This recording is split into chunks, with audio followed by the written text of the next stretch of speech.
ओम नमो देवाय। ओम नमो भगवते वासुदेवाय। नारायणं नमस्कृत्य नरं चैव नरोत्तमं देवीं सरस्वतीं व्यासं ततो जयमुदीरयेत्। नष्टप्रायेषु अभद्रेषु नित्यं भागवत सेवया भगवति उत्तमश्लोके भक्तिर्भवति नैष्टिकीम्। कृष्णाय वासुदेवाय देवकीनन्दनाय च नन्दगोपकुमाराय गोविन्दाय नमो नमः। ॐ अज्ञानतिमिरन्धस्य ज्ञानञ्जनशलाकया चक्षुरुन्मीलितं येन तस्मै श्रीगुरवे नमः। वाञ्छाकल्पतरुभ्यश्च कृपा सिन्धुभैव च पतितानां पावनेभ्यो वैष्णवेभ्यो नमो नमः। जय श्री कृष्ण चैतन्य प्रभु नित्यानंद श्री अद्वैत गदाधर शिवासादि गौरभक्त वृंद। हरे कृष्ण कृष्ण कृष्ण हरे हरे। हरे राम राम राम हरे हरे। मुखं करोति वाचालं पङ्गुं लङ्घयति गिरिं यत्कृपातमहं वन्दे श्रीगुरुदिनतारणं परमानन्दमाधवं श्रीचैतन्य। हरे कृष्ण। तो लंबा समय अवधि पर हम माने पुनः वैष्णव सदाचार विषय रे चर्चा करिबा। मते लगुच लास्ट क्लास हमें 6 अगस्त को करथिले जन्माष्टमी उपलक्षे हमें कुछ समय विरत नहीं। तो अ, व्यक्तिगत व्यवहारिक सदाचार विषय में गत थर चर्चा करथिले। आज हमें चर्चा करिबा कीर्तन संबंधित सदाचार। तेणु जीवन सबु क्षेत्र में सत आचरण बहुत आवश्यक। गोटे वैष्णव ना केवल निजर साधना बल द्वारा समस्त को प्रिय हो पारे, से निजर आचरण में समस्त को आकर्षित करे। भगवान कृष्ण भगवान चैतन्य महाप्रभु मध्य व्यक्तिगत जीवन में सबुठ आकर्षक थिले निजर सदाचार पाई।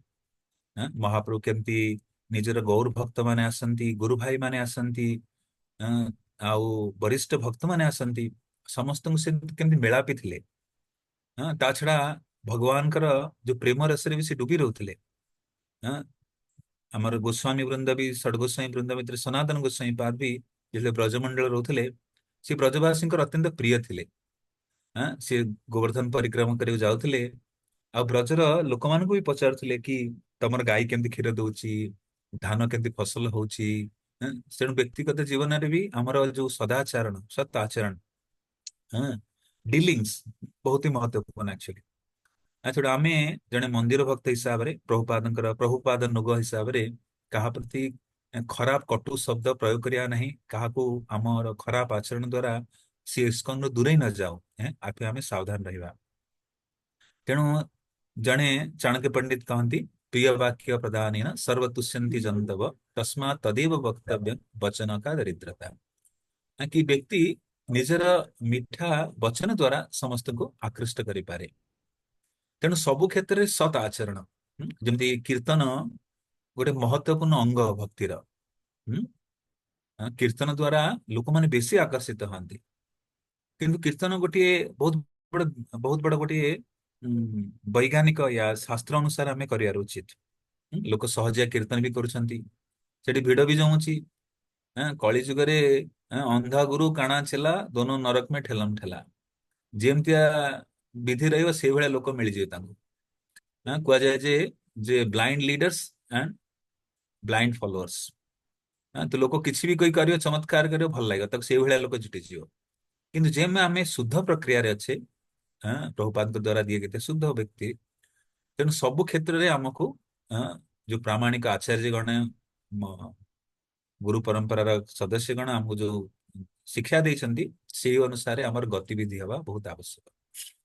तेणु कीर्तन आम कौन प्रकार म्यूजिक बजेदवा, कौन समय कौन राग गायन करवा, लोक देखा भाया कीर्तन करवा या सहजंग भाया उत्पटांग कीर्तन करवा, ये सब विधिबद्ध नुहे। गोटे सभ्य शुद्ध तरीकार आमको कीर्तन सेवा करार अच्छी। तेणु सदाचरण बहुत आवश्यक। कृष्ण सहित से माने जोड़े, चैतन्य महाप्रभु आंदोलन से माने जोड़े जी शुद्ध प्रक्रिया को देखिए। बेले बेले कीर्तन रे आमे नुआ नुआ ट्यून बाहर कर दो। बेले कीर्तन रे गौर गौर गौर गौर कई प्रकार लोक नया नया प्रकार आविष्कार करती। प्रभुपाद बहुत अप्रसन्न होते सब जिन। तेणु सत आचरण, सत मीन्स परम सत्य संबंधित जो आचरण आमको पूर्ववर्ती आचार्य द्वारा प्राप्त हो सेवा करने जो निर्देश प्राप्त होती से अनुसार आम सेवा कले भगवान प्रसन्न है। आमर भी आध्यात्मिक प्रगति हम ता सहित जो भक्त माने ये संकीर्तन रे सम्मिलित हेबे से भी लाभान्वित हेबे। जोठारे शुद्ध कीर्तन है से शुद्ध कीर्तन द्वारा संसार कल्याण है, सब लोग लाभान्वित होती। जेन गोटे सुंदर प्रसंग कहि प्रभुपाद सहित प्रारंभिक समय जड़े बहुत प्रसिद्ध संगीतकार थे जहाँ ना हूँ आलेन्स गिन्सबर्ग। तो आलेन्स गिन्सबर्ग प्रभुपाद को मिलिया पूर्व वो भारत को आसते आ भारत में अलग अलग तीर्थ स्थान गले ऋषिकेश, हरिद्वार, वाराणसी, कोलकाता।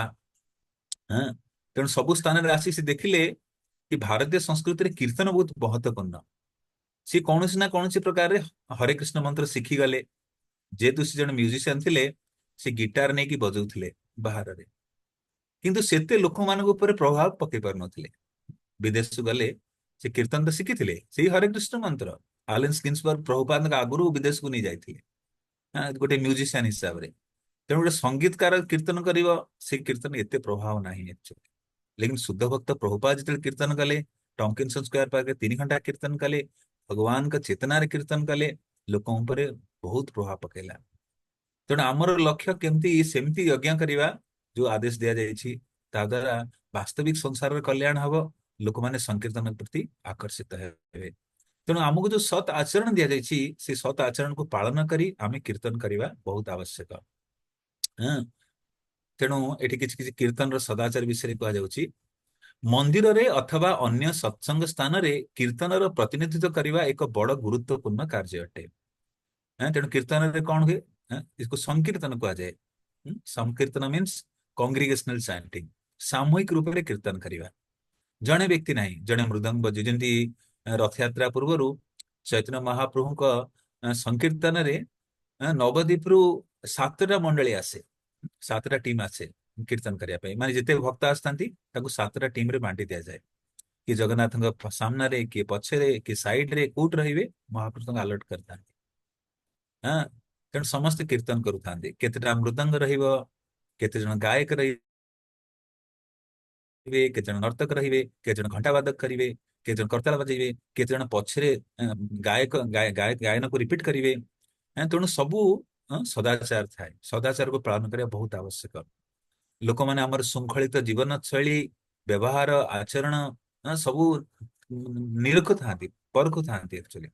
तेणु आम आदर्श रहिले सही कृष्ण भावना रूप कीर्तन कले वास्तविक जगत कल्याण हम। उदाहरण देली आलेन्स गिन्सबर्ग तो आसते संगीतकार हिसाब से तांको कीर्तन एते प्रभाव दिलानी, किंतु प्रभुपाद जन शुद्ध भक्त जी की शुद्ध कृष्ण नाम उच्चारण कले शुद्ध नाम द्वारा समस्त कल्याण है। तेणु जड़े कीर्तन लीड करिए, प्रतिनिधित्व करिए, लीड सिंगर जहाँ कहते लीड सिंगर सी जो राग स्वर रे गाइबे जी पछरे रिपीट करिया वाला सही स्वर रे गाया कथा, स्वर बदलिया कथा नहीं। आ प्रभुपाद भी आ जो माने वास्तविक कीर्तन करती आमे लोकों को आकर्षण करने कीर्तन करूने भगवान को प्रसन्नता पाई गुरु वैष्णव को स्मरण रखी संसार कल्याण हेतु जीवर कल्याण हेतु आमे संकीर्तन करुछे। तेणु एटा गुरु दायित्व, गुरुत्वपूर्ण दायित्व। तेणु शिल रूप गोस्वामी पाद कहती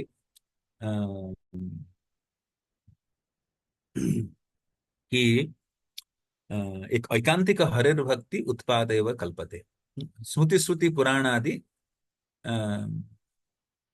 ऐकांतिक हरेर भक्ति उत्पाद एवं कल्पते। कि प्रामाणिक परंपरा विहीन जो मंत्र थाए निष्फला मत, मंत्र तो निष्फला मत, ऐसे मंत्र निष्फल हो जदि किसी विधि विधान नहीं।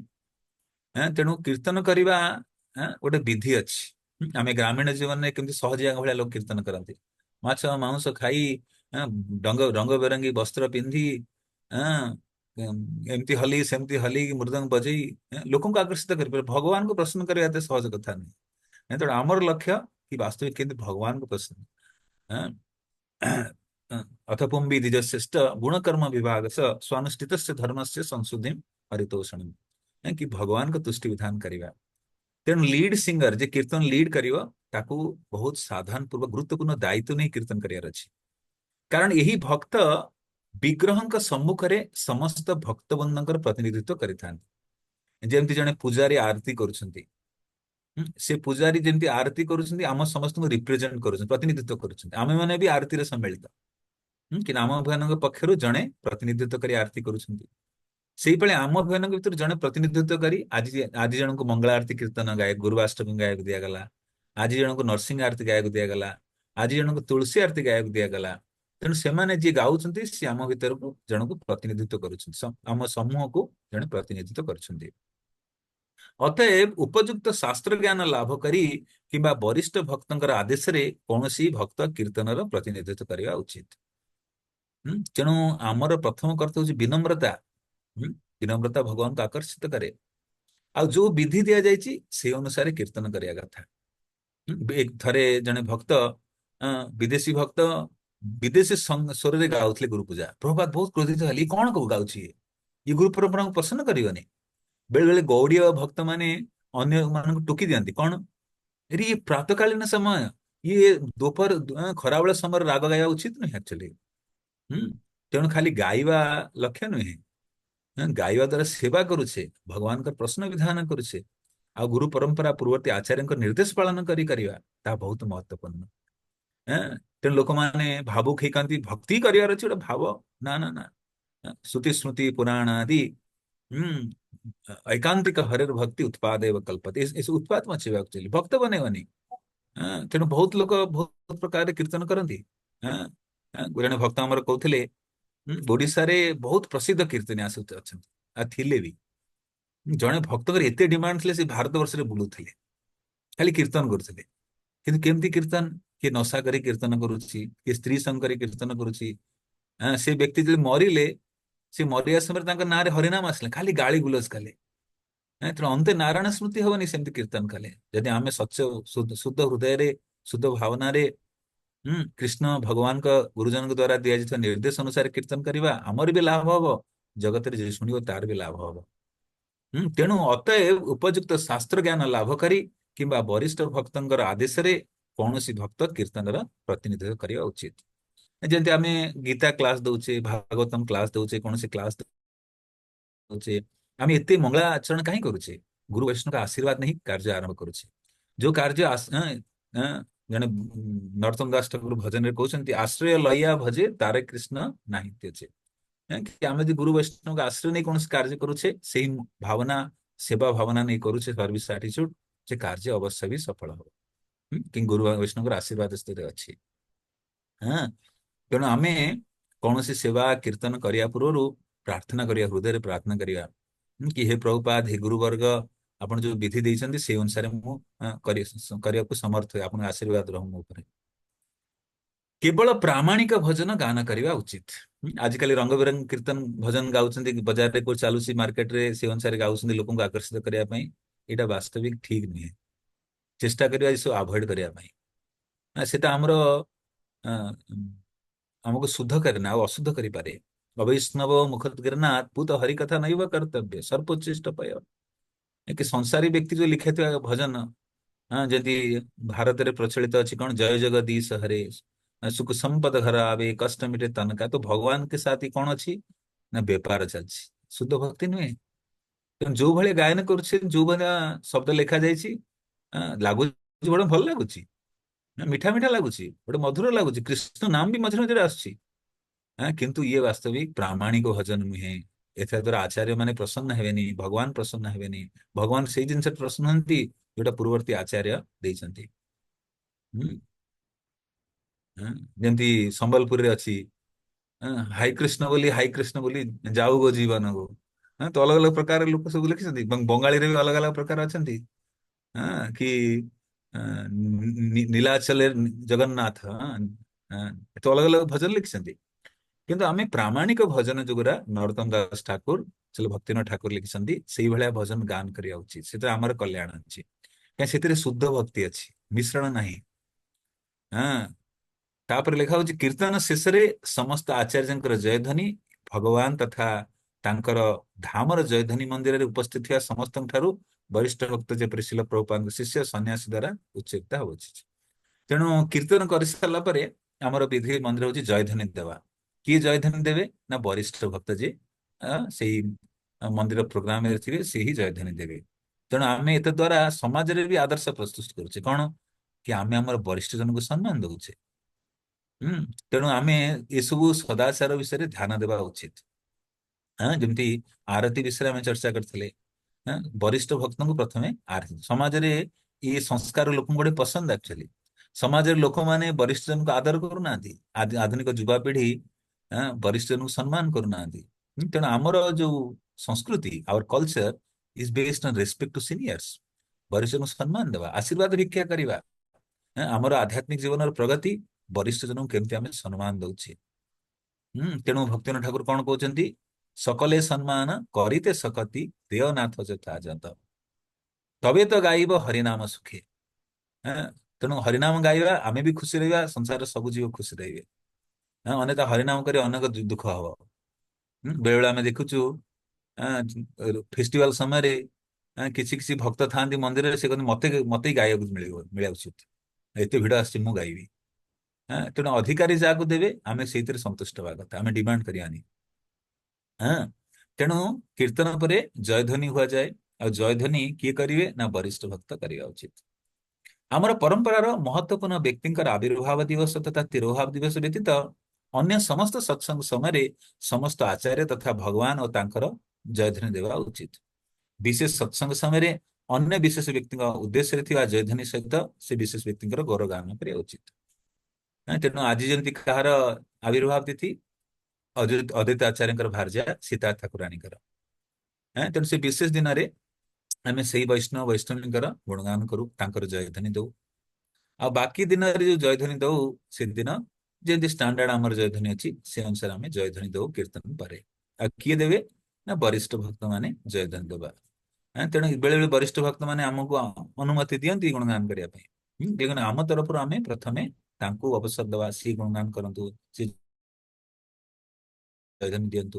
ଏହା ଦ୍ୱାରା ଆମେ ଭଗବାନଙ୍କର ଯୋଉ ବିଧି ଅଛି କି ବରିଷ୍ଠ ଜଣଙ୍କୁ ସମ୍ମାନ ଦେବା, ଏ ଶିକ୍ଷା ଦଉଛେ। ଏହା ଦ୍ୱାରା ଆମେ ବି ଲାଭାନ୍ୱିତ ହେବା, ଆଉ ସମାଜର ଲୋକମାନେ ବି ଦେଖିବେ କଣ କି କଲଚର ଅଛି, ସଂସ୍କୃତି ଅଛି। ଆମର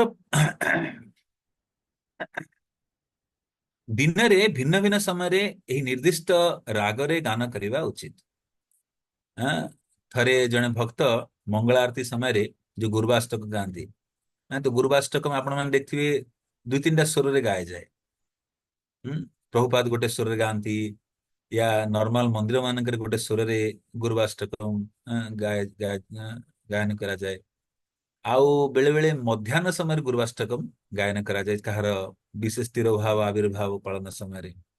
ସେ ସମୟରେ ଅଲଗା ସ୍ୱରରେ ଗାଯାଏ। ସଂସାର ଦାବାନଳୀ ଢଲୋକ ପ୍ରାଣାୟ କାରୁଣ୍ୟ ଘନ ଘନ ତୁମ।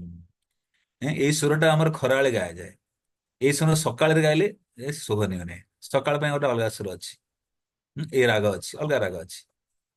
ତେଣୁ ଆମେ କୋଉ ରାଗଟା କୋଉ ସମୟରେ ଗାଇବା, ସେ ଅନୁସାରେ ଗାଇବା କଥା। संसार दावानलीढलोक प्राणाय कारुण्य घना घनात्वं प्राप्तस्य कल्याण गुणार्णवस्य वंदे गुरु श्री चरणारविंदम। तो प्रभुपाद गुरुवाष्टमी ईश्वर गांधी। आमे माने बेले बेले जो विशेष कार्तिक भाव आविर्भाव तिथि आमे खराबेले जो दुबारा गुरु पूजा करू या से वैष्णव पूजा करू, से समय अलगा स्वर गाओ। ତେଣୁ ଯୋଉ ସମୟରେ ଯୋଉ ରାଗ ନିର୍ଦ୍ଧାରିତ ସେଇ ରାଗ ଅନୁସାରେ ଗାୟନ କରିବା ଉଚିତ। ତେଣୁ ଜଣେ ଭକ୍ତ କେ ପ୍ରଭୁଜି ମତେ ରାଗ ଜ୍ଞାନ ନାହିଁ, ଲୟ ଜ୍ଞାନ ନାହିଁ, ମୁଁ କେମିତି କରିବି?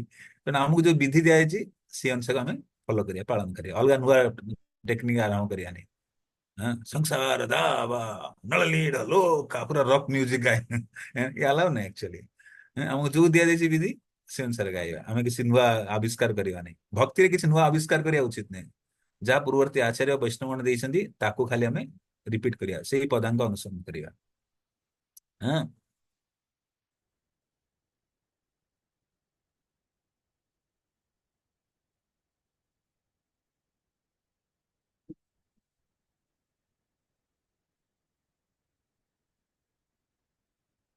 କୀର୍ତ୍ତନ ପ୍ରତିନିଧିତ୍ୱ କରୁଥିବା ସମୟରେ କୀର୍ତ୍ତନକୁ ସରଳ ରାଗରେ ଗାନ କରିବା ଉଚିତ, ଯେପରି ଉପସ୍ଥିତ ଭକ୍ତମାନେ ସରଳ ଭାବରେ ଗାନ କରିପାରିବେ। ବେଳେ ବେଳେ କୌଣସି ଭକ୍ତ ବୈଷ୍ଣବ ଭଜନ ଗାଆନ୍ତି, କୌଣସି କୀର୍ତ୍ତନ ଗାନ କରନ୍ତି। ଖାଲି ଆମେ ଆମର ଚମତ୍କାରୀ ରାଗ ଆଉ ସ୍ୱର ଦେଖିବା ପାଇଁ ବସିନେ, ଆମର ଲକ୍ଷ୍ୟ ହଉଛି ସଂକୀର୍ତ୍ତନ ଆନ୍ଦୋଳନ ପ୍ରବର୍ତ୍ତନ କରିବା, କି ଆମେ ଗାଇବା ପଛରେ ବି ଲୋକ ରିପିଟ କରିପାରିବେ, ଦୋହରେଇ ପାରିବେ। ସେମାନେ ଯଦି ଗାଇ ନ ପାରେ, ଆପଣ ଗୋଟେ କଠିନ ରାଗ ଗାଇବେ, କରିକେ ଗାଇବେ, ପୁରା ଲୋକମାନେ ଆଉ ରିପିଟ କରିପାରିବେନି, ସ୍ୱର ପୁରା କଷ୍ଟ କଷ୍ଟ ହେଇଯିବ ବେଳେ ବେଳେ। ଆମେ ଅଲଗା ସମୟରେ ଆମେ ଗାଇପାରିବା, ଯେତେବେଳେ ଆମେ ଏକେଲା ଗାଇବା। କିନ୍ତୁ ଏ ସାମୂହିକ ରୂପରେ କୀର୍ତ୍ତନ ଲିଡ୍ କରୁଛି, ଆମ ପଛେ ପଛେ ଲୋକମାନେ ଦୋହରେଇବାରେ ଅଛି। ଆମେ ଗୋଟେ ସରଳ ରାଗ ଗାଇବା, ସରଳ ଲୟରେ ଗାଇବା, ତାକି ସମସ୍ତେ ପଛରେ ରିପିଟ କରିପାରିବେ। ତେଣୁ ସଂକୀର୍ତ୍ତନର ମୁଖ୍ୟ ଲକ୍ଷ୍ୟ ହଉଛି କେମିତି ଅନେକ ଲୋକଙ୍କୁ ଆମେ ସଂକୀର୍ତ୍ତନ ହରିନାମ ଉଚ୍ଚାରଣ କରିପାରିବା। ମନ୍ଦିର ଲୋକମାନେ ଆସି ଗୁଙ୍ଗା ଭଳି ବସିଥାନ୍ତି, ତାଙ୍କୁ ବେଳେ ଆମେ କହୁ ଆପଣମାନେ ସବୁ ଗାଆନ୍ତୁ, ପଛେ ପଛେ ଦୋହରାନ୍ତୁ, ଆପଣମାନେ ଲାଭାନ୍ୱିତ ହେବେ। ଆଉ ସରଳ ସ୍ୱର ହେଲେ ସେମାନେ ରିପିଟ କରିପାରିବେ, ବହୁତ କଠିନ ହେଲେ ତାଙ୍କ ପାଇଁ କଠିନ ହେଇଯିବ। ସମସ୍ତ ଜନ୍ମରୁ ସଙ୍ଗୀତକାର ନୁହନ୍ତି, କିନ୍ତୁ ମନ୍ତ୍ର ଉଚ୍ଚାରଣ କରିବେ। ମନ୍ତ୍ର ଉଚ୍ଚାରଣ କଲେ ସେମାନେ ଲାଭାନ୍ୱିତ ହେବେ। ତେଣୁ ଯିଏ ଲିଡର, କୀର୍ତ୍ତନ ଲିଡର ଯିଏ ପ୍ରତିନିଧିତ୍ୱ କରୁଛନ୍ତି, ତାଙ୍କୁ ବଡି ସାବଧାନ ସହକାରେ କରିବାର ଅଛି। ଅନ୍ୟ ଭକ୍ତମାନେ ପ୍ରମୁଖ ଗାୟକଙ୍କ ରାଗରେ ଭଜନ ଗାନ କରିବା ଉଚିତ। ସେଥିପାଇଁ ପ୍ରମୁଖ ଗାୟକଙ୍କର ଶବ୍ଦ ପ୍ରତି ସୂକ୍ଷ୍ମ ଧ୍ୟାନ ଦେବା ଆବଶ୍ୟକ। ତେଣୁ ଯିଏ ଲିଡ ସିଙ୍ଗର, ଯିଏ ପ୍ରଥମେ ଗାୟନ କରିବେ, ସେ ଯୋଉ ସ୍ୱରରେ ଗାଉଛନ୍ତି ଆମେ ସେଇ ସ୍ୱରରେ ରିପିଟ କରିବା, ଆମେ ନୂଆ ସ୍ୱର ବାହାର କରିବାନି। ବେଳେ ଭାଗବତମ କ୍ଲାସ ଚାଲିଥିବ, ଯିଏ ବକ୍ତା ସିଏ ଗୋଟେ ସ୍ୱରରେ ଶ୍ଲୋକ ଉଚ୍ଚାରଣ କରିଥିବେ, ପଛରେ ଯିଏ ଗାଉଥିବ ସେ ଅଲଗା ସ୍ୱର ଗାଉଥିବ, ଏଇଟା ଠିକ ନୁହେଁ, ସଦାଚାର ନୁହେଁ। ସଦାଚାର ହଉଛି ଯୋଉ ସ୍ୱରରେ ବକ୍ତା ଗାନ କଲେ ସେଇ ସ୍ୱରରେ ଆମେ ଶ୍ଲୋକ ଉଚ୍ଚାରଣ କରିବା ଉଚିତ। ସେହିପରି ଆ, ଯୋଉ ଶ୍ରୋତା ମଣ୍ଡଳୀ, ଯୋଉ ଯିଏ ମାନେ ପଛରେ ଗାୟନ କରନ୍ତି, ସେମାନଙ୍କୁ ଏ ସଦାଚାରର ଧ୍ୟାନ ଦେବା ଆବଶ୍ୟକ, କି ମନୋଯୋଗ ସହକାରେ ଯୋଉ ରାଗରେ ଲିଡ ସିଙ୍ଗର ଗାଉଛନ୍ତି ସେଇ ରାଗରେ ଆମକୁ ରିପିଟ କରିବାର ଅଛି। ଅନ୍ୟଥା କଣ ହୁଏ ନା, ଭଜନ କୀର୍ତ୍ତନ ରାଗ ଲୟ ଭାଙ୍ଗିଯାଏ। ବେଳେ କର୍ତ୍ତା ଠୁକ୍ ଠୁକ୍ କରି ପିଟୁଛି ଯେ, ସେ ମୃଦଙ୍ଗ ଅଲଗା ଦିରେ ଯାଉଛି, କର୍ତ୍ତା ଅଲଗା, ସେ ଗାଇବ କଣ, ତା ଆଟେନସନ ଡାଇଭର୍ଟ ହେଇଯାଏ। ଇଏ ସଦାଚାର ନୁହେଁ। ଯେମିତି ଯଶୋଦା ମାଇ ସକାଳୁ ଉଠିଲେ କଣ କରୁଥିଲା, ଦଧୁ ମନ୍ଥନ କରୁଥିଲା। ଆଚାର୍ଯ୍ୟଗଣ ଉପମା ଦିଅନ୍ତି କି ଯଶୋଦା ମାଇ ଯେତେବେଳେ ଦଧି ମନ୍ଥନ କରୁଥିଲା, ତାର ଯୋଉ ହାତର ଚୁଡ଼ି ଗୁରା ଟନ ଟନ ଟନ ହେଇ ବାଜୁଥିଲା, ଯେମିତି ପ୍ରତୀତ ଯେମିତି କରତାଲ ବାଜୁଛି। ଦଧି ଉପରେ ଦଧି ମନ୍ଥନ କରୁଛି, ଦଧି ଉପରେ ଯୋଉ ମନ୍ଥନ ଦଣ୍ଡଟା ଅଛି, ମଥନୀ ଦଣ୍ଡ, ସିଏ କେମିତି ବାଜୁଛି, ଡୁବ ଡୁବ ଡୁବ କରି ବାଜୁଛି, ଯେମିତି ମୃଦଙ୍ଗ ବାଜୁଛି। ତେଣୁ ସବୁର ସମନ୍ୱୟ ଅଛି, ମୃଦଙ୍ଗର ସ୍ୱର, କରତାଲର ସ୍ୱର। ତେଣୁ ଭକ୍ତ ମାନଙ୍କୁ ଶିଖିବାର ଅଛି ମୃଦଙ୍ଗ କରତାଲ ଭଗବାନଙ୍କ ସେବା ଲାଗି। ଯଦି କରତାଲରେ ବି ତିନି ତାଲ ଦୁଇ ତାଲ, ମୃଦଙ୍ଗରେ ଦୁଇ ତାଲ ତିନି ତାଲ ବଜେଇ ଶିଖିବା ଦରକାର। ଆଉ ଯିଏ ଗାୟକ ସିଏ ଲୟରେ ଗାନ କରିବା ଉଚିତ। ତୁ କୋଉ ଭକ୍ତ କେ ପ୍ରଭୁଜି ତ ଆପଣ ସଙ୍ଗୀତକାର ବନେଇବେ ନା କଣ? ନାଇଁ ନାଇଁ, ଏହା ଦ୍ୱାରା କୀର୍ତ୍ତନ ଟା ସମନ୍ୱୟ है, ଭଗବାନ को ମଧୁରତା है। ଏସବୁ ବିଧି ଗୌଡୀୟ ବିଧି ଆକ୍ଚୁଆଲି ଆମକୁ ଜାଣିବା ଉଚିତ। ଆଜିକାଲି ତ ମନ୍ଦିରରେ ଏତେ ଷ୍ଟ୍ରିକ୍ଟ ହେଇପାରୁନି, କିନ୍ତୁ ଏସବୁ ବିଧି ଆମେ ଜାଣିବା ଦରକାର। ଆଉ ଅନୁକୂଳ ପରିସ୍ଥିତି ହେଲେ ଏସବୁ ପ୍ରୟୋଗ କରିବା ବହୁତ ଆବଶ୍ୟକ ଆକ୍ଚୁଆଲି, ଏଥିରେ ଅବହେଳନା କରିବାନି। नहीं तो जी लोक आसिବ, ସେ ଦେଖିବ କିଏ ଗୋଟେ କିଏ ଗୋଟେ କଣ କହନ୍ତି, କौआ ଗାଇଲା ଭଳିଆ, या भैंस की तरह गा रहा है, हाँ, ମଇଁଷି ଭଳିଆ ଗାଉଛି, ଯେ ସ୍ୱର ତାଳ କିଛି ନାହିଁ। ଲୋକ ମଧୁର ଲାଗେ, ଶାନ୍ତ ବାତାବରଣ ସୃଷ୍ଟି କରେ। ସଂସାର ଲୋକ ଅଶାନ୍ତି ଅବସ୍ଥାରେ ଥାନ୍ତି, ମନ୍ଦିର ପରିସର ଆସିଲା ପରେ କୀର୍ତ୍ତନ ଶୁଣିକିନି ମଧୁର କୀର୍ତ୍ତନ ସେଠି ବଡି ପ୍ରସନ୍ନ ହୁଏ। ବେଳେ ବେଳେ ଆମେ ଦେଖୁ ଯେ ପ୍ରବଚନଠୁ ଲୋକଙ୍କର ଭଜନ କୀର୍ତ୍ତନ କୀର୍ତ୍ତନ ଲୋକ ज्यादा ଆକର୍ଷିତ ହୁଅନ୍ତି। ତେଣୁ ପ୍ରଭୁପାଦ କହନ୍ତି ଆମର ସରଳ ପ୍ରଚାର ବିଧି, ଅର୍ଚ୍ଚା ବିଗ୍ରହ ସୁନ୍ଦର ସଜେଇବା, ମଧୁର କୀର୍ତ୍ତନ କରିବା, ଆଉ ସୁନ୍ଦର ପ୍ରସାଦ ଦେବା, ଏ ଦ୍ୱାରା ଲୋକ ବହୁତ ଲାଭାନ୍ୱିତ ହେବେ। ସରଳ ପ୍ରଚାର ଅଛି। ତେଣୁ କୀର୍ତ୍ତନକୁ ଆଜିକାଲି ସମୟରେ ବେଶୀ ପ୍ରାଧାନ୍ୟ ଦିଆଯାଉଛି, କୀର୍ତ୍ତନ ଦ୍ୱାରା ବହୁତ ଜଲ୍ଦି ପ୍ରଚାର ହେଇପାରିବ। ତେଣୁ ଆମେ ଖାଲି ବଜେଇବା, ଢୋଲ ଭଳିଆ ପିଟିବା ପାଇଁ ଆସିନେ, କିଛି ବିଧି ଅଛି ତାକୁ ପାଳନ କରିବା। ସେଥିପାଇଁ ଆମେ ପ୍ରଶିକ୍ଷଣ ନଉଛେ, ଟ୍ରେନିଂ ନଉଛେ, ବୁଝିବା କି କୀର୍ତ୍ତନ କେମିତି କରାଯାଏ। କି ଭକ୍ତ କେ ପ୍ରଭୁ जी ଆମକୁ କୀର୍ତ୍ତନ ଶିଖିବାକୁ ଆଇଛନ୍ତି ଆମକୁ? ମୁଁ କହୁନି, ଆମ ଆଚାର୍ଯ୍ୟ ମାନେ କହୁଛନ୍ତି କୀର୍ତ୍ତନ କରିବାର ବିଧି। ତା ଦ୍ୱାରା ज्यादा ଆମେ ମାନେ ଲାଭାନ୍ୱିତ ହବା, ଯୋଉ ଜନସମୂହ ଆସେ ସେମାନେ ଲାଭାନ୍ୱିତ ହବା, ଆମର ଆଧ୍ୟାତ୍ମ କଲ୍ୟାଣ ହବ। ଯୋଉ କୀର୍ତ୍ତନ କରିସାରିଲା ପରେ ଆମକୁ ବି ସନ୍ତୁଷ୍ଟି ଆସିବ।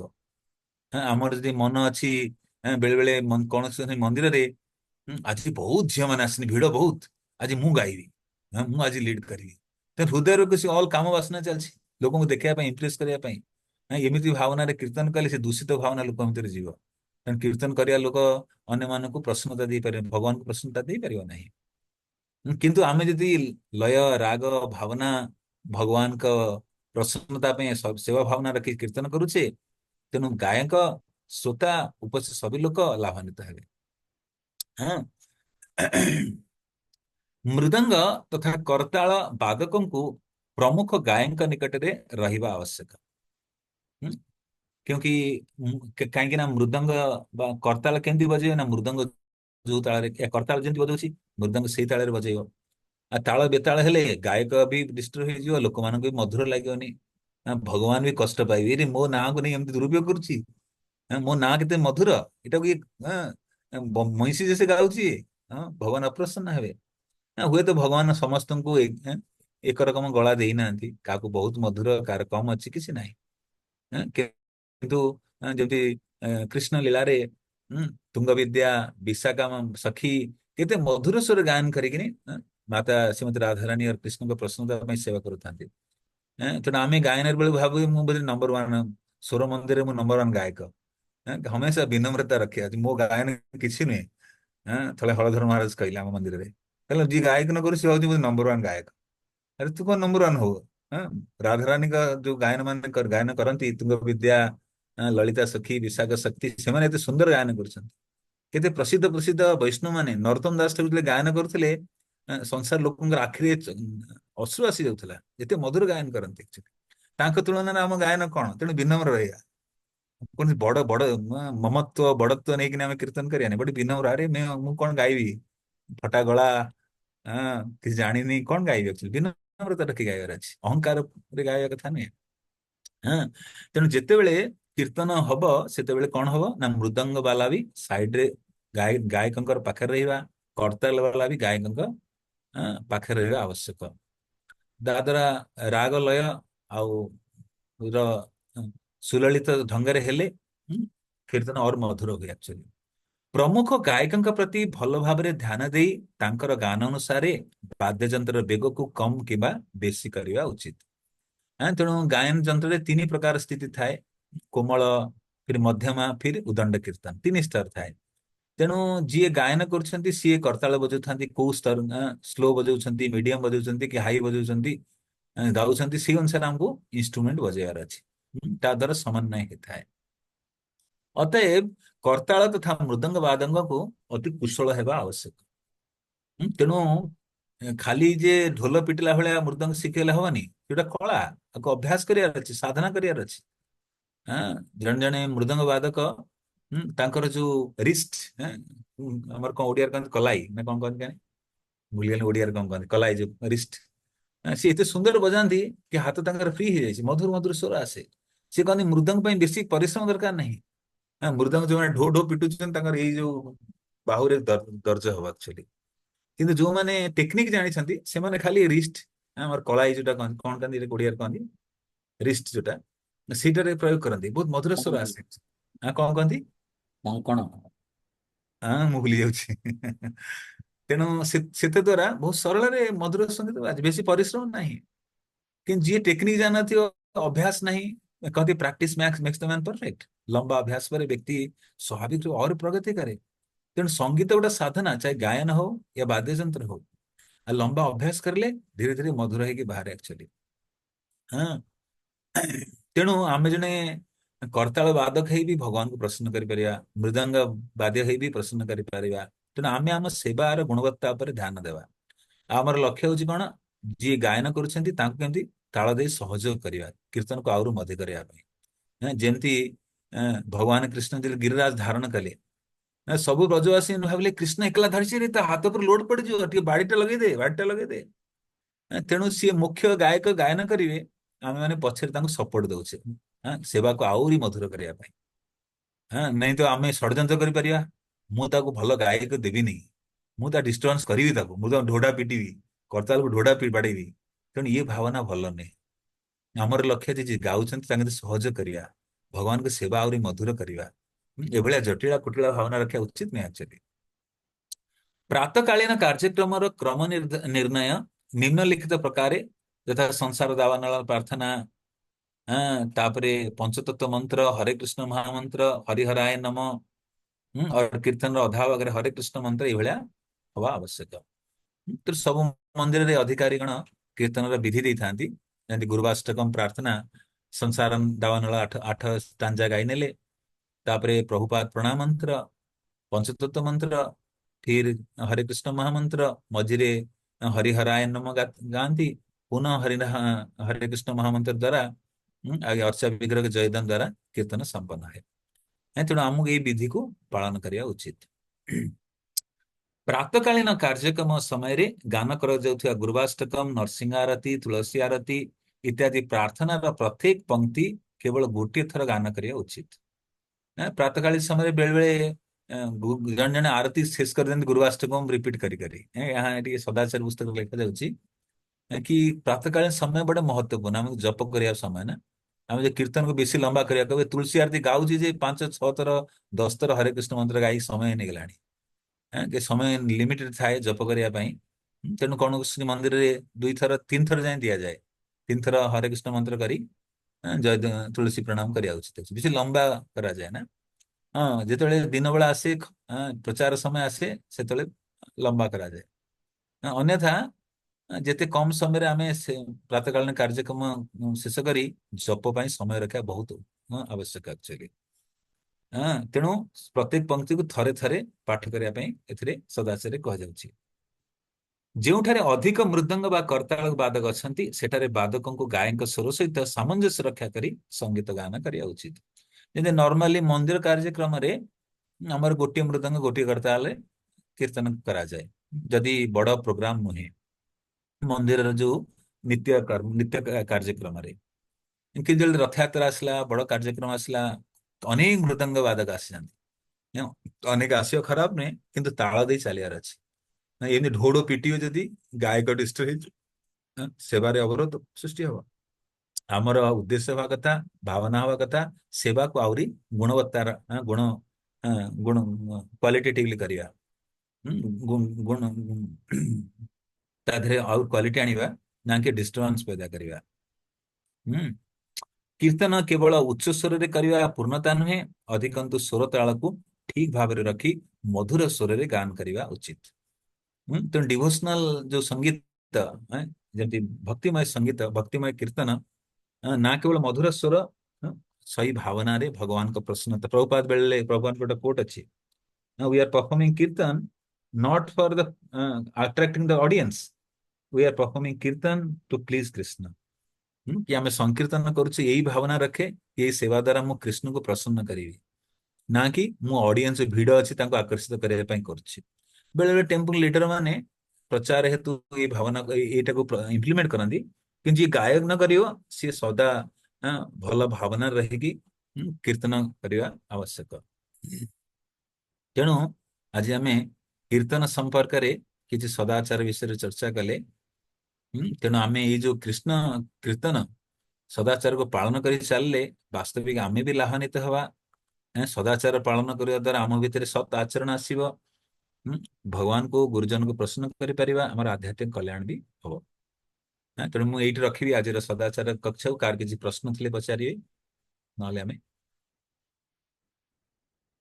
विरति दवा कार किसी प्रश्न अच्छी कीर्तन संबंधी सदाचार विषय। হরে কৃষ্ণ প্রভু। हरे कृष्ण। প্রভু আপনি যে বললেন 3 রকমের কীর্তন আছে উদণ্ড কীর্তন ওটা আমি লাস্টে শুনতে পেলাম না এটা। আমি বললাম কি কীর্তন করার সময় কোমল স্থিতি তারপরে মধ্যম তারপরে হাই স্পিড আসে যেটা কি বলে उदंड की स्थिति।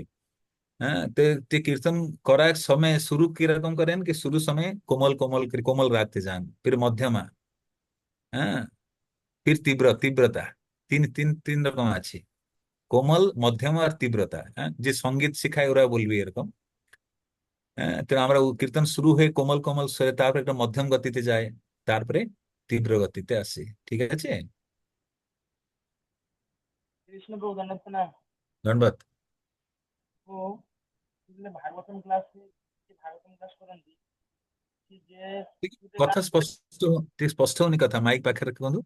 ଆଜ୍ଞା ଯେମିତି ହଁ ଭାଗବତମ କ୍ଲାସ ଦିଅନ୍ତି ହଁ ବକ୍ତା ଯିଏ ରୁହନ୍ତି ସେ ଯେତେବେଳେ ଭାଗବତ କଥା କରିବାରେ ଯେ ଶ୍ଲୋକ ଗାନ କରନ୍ତି ତାପରେ ପରେ ରିପିଟ ଯେମିତି କରନ୍ତି ପରେ ସେଟା ସେଇ ତାଳରେ କରିବା ଦରକାର କିନ୍ତୁ ହଁ ସେଟା ଯେ ଧର ଶ୍ଲୋକ କିଛି ମିଷ୍ଟେକ ରହିଲା କି ଆଗେ ପଛେ କିଛି ହେଇଯାଏ ସେଟାକୁ ଠିକ କରି କହିବା ଦରକାର ନା ଯେମିତି ଆଗ ଯେମିତି ପାଠ କରୁଛନ୍ତି ସେରକମ କରିବା ଦରକାର। ଯେମିତି ପାଠ କରିସିନି ସେ ଅନୁସାରେ ବେଳେ ବେଳେ ଯଦି ଉଚ୍ଚାରଣ କରିବାରେ କଷ୍ଟ ହଉଛି, ବେଳେ ବେଳେ କଣ ହୁଏ, କୌଣସି ଶ୍ଲୋକ ସନ୍ଧିରେ ଥାଏ, ବଡ ଅକ୍ଷର ବନିଯାଏ। ଶ୍ଲୋକର ଶବ୍ଦାର୍ଥରେ ସନ୍ଧି ବିଚ୍ଛେଦ ହେଇ ଲେଖା ଥାଏ। କିଛି ଲୋକ ସେଇଭଳିଆ ଗାନ କରନ୍ତି, ସରଳ ଉଚ୍ଚାରଣ କରିପାରିବେ।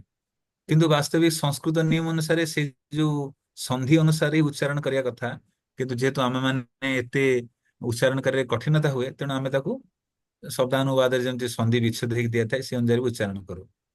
ତା ବି ଠିକ ଅଛି, କିନ୍ତୁ ରାଗ ଲୟ ମିଳେଇକି ଚାଲିବାର ଅଛି। ଯୋଉ ଯିଏ ବକ୍ତା, ଭାଗବତ କଥାକାର ଯିଏ ବକ୍ତା, ଯିଏ ଯିଏ ବ୍ୟାସ ଆସନରେ ବସିଛନ୍ତି, ତାଙ୍କ ସ୍ୱର ଅନୁସାରେ ଆମେ ରିପିଟ କରିବା, ଏ ସଦାଚାର। ଯେମିତି ଆମେ, ଆମର ଲକ୍ଷ୍ୟ କଣ, ଏ ସଦାଚାର ଦ୍ୱାରା କଣ ଶିଖା ଯାଉଛି କି ଆମକୁ ଯିଏ ରାସ୍ତା ଦେଖାଉଛି, ଯୋଉ ରାସ୍ତାରେ ନଉଛି ଆମେ ସେଇ ରାସ୍ତାରେ ତାଳ ଦେଇ ଚାଲୁଛେ। The way the leader is giving directions, we are following in his footstep. कि ଯେ ନେତୃତ୍ୱ ନେଉଛନ୍ତି ସେ ଯୋଉ ଦିଗ ପ୍ରଦାନ, ଦିଗ ଦର୍ଶନ ଦଉଛନ୍ତି, ଆମେ ସେ ଅନୁସାରେ ଚାଲୁଛେ। ନହେଲେ ଆମ ଭିତରେ ତାଳମେଳ ପଡିବନି। ଯଦି ଯେମିତି ପ୍ରଭୁପାଦ ଯେମିତି ଖୋଟା ଶିକ୍ଷା, କୌଣସି ଡବାରେ ଖୋଟା ଶିକ୍ଷା ରଖିଦିଅ, ଟନ ଟନ ଟନ ଟନ କରି ବାଜୁଛି, ଇଏ ଭଗବାନଙ୍କୁ ସନ୍ତୁଷ୍ଟି ଦେବନି actually। ଭଗବାନଙ୍କୁ ଆନନ୍ଦ ଦେବାର ଇଏ ବିଧି ହଉଛି, ସେଇଟା ଆମେ ଚର୍ଚ୍ଚା କରୁଛେ। ବୁଝିପାରିଲେ? ଆଜ୍ଞା ପ୍ରଭୁ। ଆଉ ଗୋଟେ ହୁଁ। କହୁଛି ପ୍ରଭୁ, ଯେ ଧର 8ଟା ଲେଖା ମାନେ ଅକ୍ଷର ଉଚ୍ଚାରଣ କରିକି ଯେତେ କରାଯାଏ, ଧର କିଛି 10ଟା ଅକ୍ଷର ଗୋଟେ ଶବ୍ଦ ଉଚ୍ଚାରଣ ହେଇଛି, ସେଥିରେ ଟିକେ ଡିଷ୍ଟର୍ବାନ୍ସ ହୁଏ ନା ଉଚ୍ଚାରଣ କରିବାରେ। ସେଟା କି ଗୋଟା ସେଟା ହଉଛି ଗୋଟା ହଉଛି କଣ କି,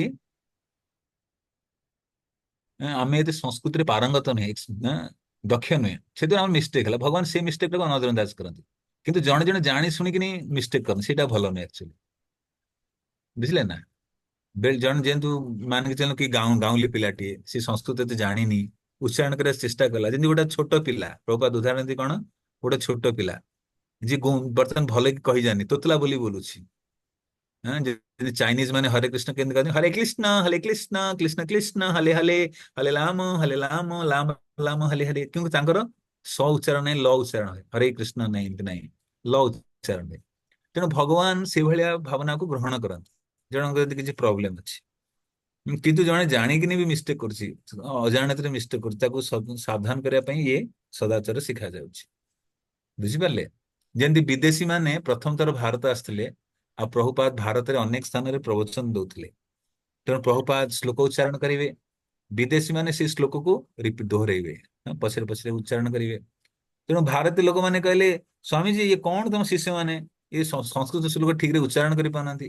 ତେଣୁ ପ୍ରଭୁପାଦ କହିଲେ, ମୋ ଶିଷ୍ୟମାନଙ୍କର ପ୍ରୋନାଉନ୍ସିଏସନ ହୁଏତ ଖରାପ ଥାଇପାରେ, କିନ୍ତୁ ସେମାନେ ରିନାଉନ୍ସିଏସନ ପରଫେକ୍ଟ। ଶ୍ଲୋକରେ ଯାହା ଲେଖା ହେଇଛି ତାକୁ ଭଲରେ ପାଳନ କରୁଛନ୍ତି। ତେଣୁ ଭଗବାନ ଦେଖନ୍ତିନି ଯେ କାହାର କିଛି ମିଷ୍ଟେକ୍ ହେଇଗଲା, ହେଲେ ଆମ ତରଫରୁ ଆମେ ଚେଷ୍ଟା କରିବା ସେ ଅନୁସାରେ କରିବା ପାଇଁ। ଠିକ ଅଛି? ଆଜ୍ଞା ପ୍ରଭୁ।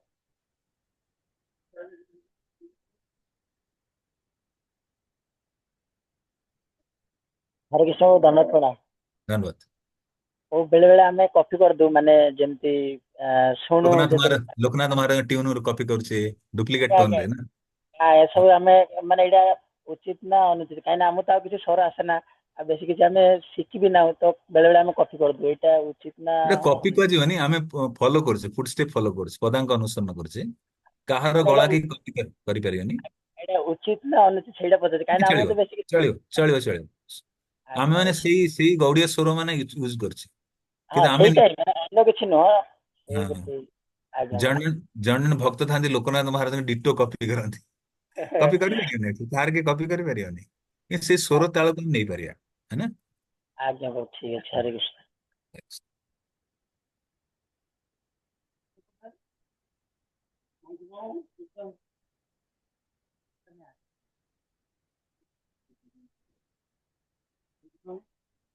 ଆପଣ ବେଙ୍ଗଲୀ ସ୍ପିକିଂ କେତେ ଡିଭୋଟି ଅଛନ୍ତି କି? ଦୁଇ ତିନି ଚାରି 5 ଜଣ। ସେମାନେ ଓଡିଆ ବୁଝୁଛନ୍ତି? ମୁଁ କଥା ବୁଝିପାରୁଛନ୍ତି ଓଡିଆ? ସବୁ ଜଣ ଓଡିଆ ବୁଝୁଛନ୍ତି, ଓଡିଆ କହୁଛନ୍ତି। ଆଚ୍ଛା, ଆଚ୍ଛା, ଆଚ୍ଛା, ଆଚ୍ଛା। ଠିକ ଆମର ଅଛି, ଜଣେ ପ୍ରଭୁ ଅଛନ୍ତି, ପୁରା ଓଡିଆରେ କ୍ଲାସ ଦଉଛନ୍ତି। ଆଚ୍ଛା, ଆଚ୍ଛା, ଠିକ ଅଛି ତାହେଲେ। ଆଉ ଆଉ କାହାର একটা କିଛି? ପ୍ରଶ୍ନ। ହଁ। ତ ଯାହାକୁ ମୃଦଙ୍ଗ ବଜା ଆସେ ନା ଭଲ, କିନ୍ତୁ ଆଉ କେହି ନାହିଁ ବି ଯେ କୀର୍ତ୍ତନ କରିବା ପାଇଁ, କି ମୃଦଙ୍ଗ ବଜାଇବା ପାଇଁ ବି ସେରକମ କେହି ନାହାନ୍ତି, ତ ସେ ଧର ବଜେଇଲେ ବି କିଛି ଡିଷ୍ଟର୍ବ ବି ହେଇପାରେ, କାହିଁକି ନା ଜଣା ନାହିଁ ତ, ସେ ନୂତନ ଫାଷ୍ଟ ଫାଷ୍ଟ ବଜାଉଛନ୍ତି। ତ ସେରকম ବ୍ୟକ୍ତି ବଜେଇବା ଦରକାର ନା ନ ବଜେଇକି ଖାଲି କରିଦେଲେ ନା କେତେ ନା, ହବ? ସମୟ କାଳ ପରିସ୍ଥିତି ଅନୁସାରେ ଚଳିବ, କିନ୍ତୁ ଆମେ ସେବାରେ ଗୁଣବତ୍ତା ପାଇଁ ଚେଷ୍ଟା କରିବା। ଯେମିତି ଆପଣ ମାନେ ସବୁ ନୂଆ ୟଙ୍ଗ ବ୍ରହ୍ମଚାରୀ, ଏଇ ସମୟରେ ଶିଖିବା ବୟସ। ଏଇ ସମୟ ଶିଖିକିନି ଯେତେ କଳା ଭଗବାନଙ୍କ ସେବା ପାଇଁ ଶିଖିବାର ଅଛି ଶିଖି ଯାଆନ୍ତୁ। ଆସ୍- ଶରୀର ସାଥ ଦେବ, ବର୍ତ୍ତମାନ ବୟସ ବି ଅଛି, କୋମଳ ବୟସ। ତେଣୁ ଏଇ ସମୟ ଶିଖିବା କଥା। ପରେ ବୁଢା ହେଲେ ଆଉ ଶିଖିବ କି? ଶିଖିବନି। ସଠନ ବୟସ ଗଲା ପରେ ଆଉ ଶିଖିବନି। ତେଣୁ ଭଗବାନଙ୍କ ସେବା ଲାଗି, ଭଗବାନଙ୍କ ପ୍ରୀତି ବିଧାନ ଲାଗି ଆପଣ କରତାଳ ବଢିଆ ଶିଖନ୍ତୁ। କରତାଳରେ ବି କୋମଳ, ମଧ୍ୟମ, ତୀବ୍ର ବି ଶିଖିବା ଉଚିତ। ହଁ, ଦିଲ୍ଲୀ ମନ୍ଦିର ଆମର କରତାଳ ଏମିତି ସେ ଫଟାଫଟ ବଜେଇବେ ଯେ ହାଇ ସ୍ପିଡ ରେ। ହଁ, ଯୋଉ ତୀବ୍ର ତୀବ୍ର ଗତିଟା। ତେଣୁ ଏସବୁ ଶିଖିବା କଥା, ପ୍ରାକ୍ଟିସ ବି କରିବାର ଅଛି। ଜଣେ ଯଦି ଆପଣ ସଙ୍ଗୀତ ଗୁରୁ ନେବେ, ଯେ ଭକ୍ତ ହିସାବରେ କାହାକୁ, ସେ ଶିଖେଇ ଦେବେ, କିନ୍ତୁ ଆମ ପାଟରୁ କଣ, ଆମେ ବେଶୀ ଦିନ ବେଶୀ ଅଭ୍ୟାସ କରିବା, ସାଧନା କରିବା। ଯଦି ଆମେ ଭକ୍ତି ସାଧନା କରୁଛେ, ସଙ୍ଗୀତ ସାଧନା ବି ବହୁତ ଆବଶ୍ୟକ। ତା ଦ୍ୱାରା ଆମର ଗୁଣବତ୍ତା ଆସିବ actually। ହୁଁ। ତେଣୁ ମନ୍ଦିର ବେଳେ ପ୍ରଚାର ପାଇଁ କେହି ନଥିବା ସମୟରେ କିଏ ଏମିତି ଖଟଖଟ କରି ବଜଉଛି ଚଳିବ, କିନ୍ତୁ ଆମେ ତାକୁ ସେମିତି କମ୍ପ୍ରୋମାଇଜ କରିବାନି। ତା ଦେହରେ ଷ୍ଟାଣ୍ଡାର୍ଡ ଆଣିବା ପାଇଁ ଚେଷ୍ଟା କରିବା। ଠିକ ଅଛି। ओके। Thank you. और कुछ अच्छी कार है जी। शिला प्रभुपाद की जय।